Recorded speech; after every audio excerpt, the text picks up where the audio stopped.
Muling kinumusta ng GMA Integrated News ang biyahe ng mga jeep ngayong ikatlong araw matapos ang PUJ consolidation deadline.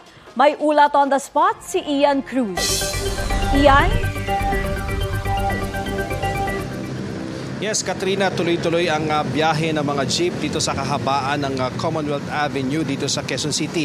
Tuloy-tuloy yung biyahe nila, mapanakag-consolidate man o hindi yung mga jeep na pumapasada dito ngayon. Pero Katrina, may mga nakausap tayo na mga hindi nag-consolidate na may-ari din ng jeep at sila isang tsuper din. Ang sabi nila ayaw daw talaga nilang pumasok sa kooperatiba dahil magiging pasahuran lamang daw sila. Sabi ni Mang Jesse Padilla, hindi katulad ngayon na solo nila ang kita at operasyon. Ang iba naman nag-consolidate, handa raw sa pagmamaneho ng modern jeep kung magpapalit na ng unit ang amo nila. Sa hinaharap ay naman sa tsuper ng modern jeep na si Frederick Cope, mas malakas talaga ang kita sa traditional na jeep kung susumahin. Pero sa modern jeep na raw talaga patungo ang pasada nila kung saan mas maginhawa pa sila.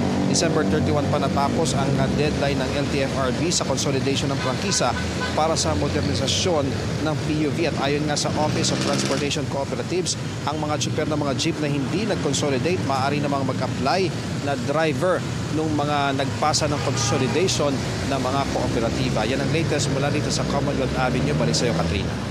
Ian, ano ang mangyayari doon sa mga hindi nakapag-consolidate? Ano nga ba ang programa ng gobyerno para sa kanila?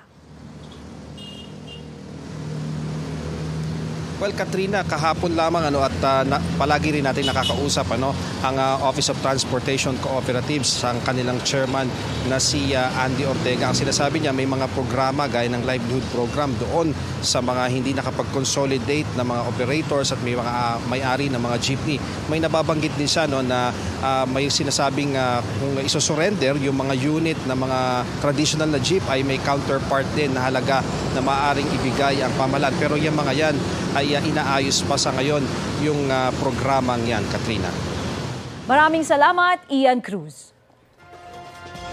Kapuso, para sa mga maiinit na balita, mag-subscribe sa GMA Integrated News sa YouTube. Sa mga kapuso naman abroad, subaybayan nyo kami sa GMA Pinoy TV at sa www.gmanews.tv.